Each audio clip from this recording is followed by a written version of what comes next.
Hi, I'm Brooke Wagner, and I'm here with Dr. Brian Ans Patrick to talk about his new book, The 10 Commandments of Propaganda.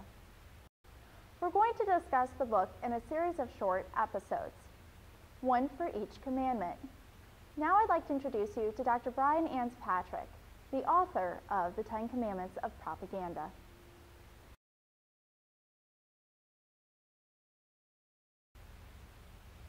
Commandment number 2.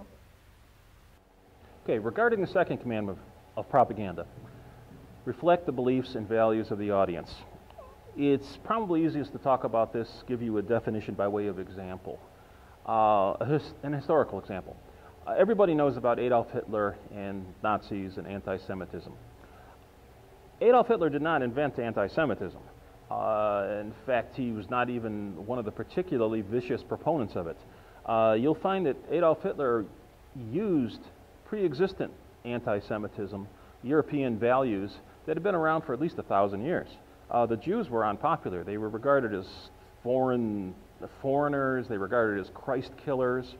There was a English and British and French tradition of anti-Semitism where the Jews were regarded as being responsible for Passover-like killings of Christian babies and things like that, substituting them for the lamb, the blood of the lamb.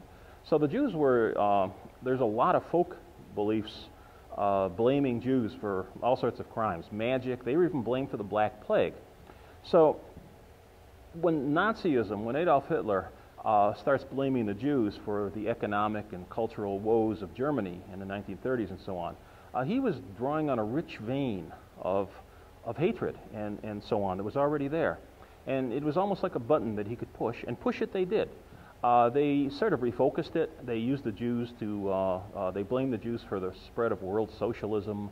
They blamed the Jews for the German defeat in the First World War. And by the way, they never really admitted to themselves they were defeated, but they blamed the Jews for the armistice and all this sort of stuff, because the Jews were prominent in labor unions and so on that contributed to this. So Nazism was sold on this ground, but it was also sold on other grounds. If you look at some of the propaganda from the era, for example, Leni Riefenstahl, famous Leni Riefenstahl, she was a filmmaker, you find out that in the values and beliefs that also resonated with the German people were values like work and order. Nazism worked because it was promised to be a public works program. We're going to build expressways. We're going to we're going to make new farmland. We're going to reclaim land from the oceans and so on. It was a very popular work program. And you'll see in Triumph of the Will, people dressed in uniforms, which a lot of people today would watch and say, oh, those are Nazi soldiers. They're not. They're simply citizens who liked uniforms. The Germans were big on uniforms. Even you saluted the postman, I think. But the people you see in Triumph of the Will in uniforms are carrying shovels, not rifles or anything. This is a work program. So they were able to push on the values of work. And we still do these kind of things. Americans, for example, believe in an egalitarian kind of approach to democracy. And so we emphasize the value of the little guy, the average citizen. These things resonate deeply with us culturally. We believe in work too. Hard work will get you ahead and so on. We believe in education. We believe in science. We believe that science is going to save us from whatever is going to come down the pike and destroy us later. I mean, this is the theme of a tremendous amount of popular entertainment and so on. So these kind of beliefs have to be catered to in propaganda. And if you do not talk to people in terms of these beliefs, they don't care about what you have to say. So the message has to push buttons that are already there. Another way, another very important method in modern propaganda by which beliefs are reflected is through the constant public opinion surveys, polling, focus groups that marketers do. There are hundreds, if not more, public opinion polling firms. Again, marketers use them. The White House has its own private polling grounds. They even do things like a typical presidential address, for example, the State of the Union address, will be tried out on focus groups.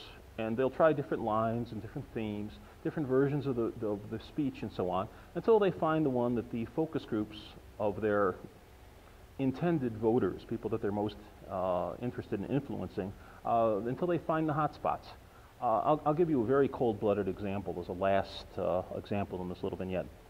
Way back in the Clinton administration, the White House had done a bunch of focus groups. This was when the Bob Dole Clinton election was going on.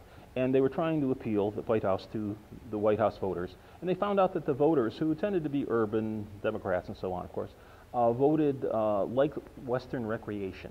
They liked the idea of going out west and visiting the national parks.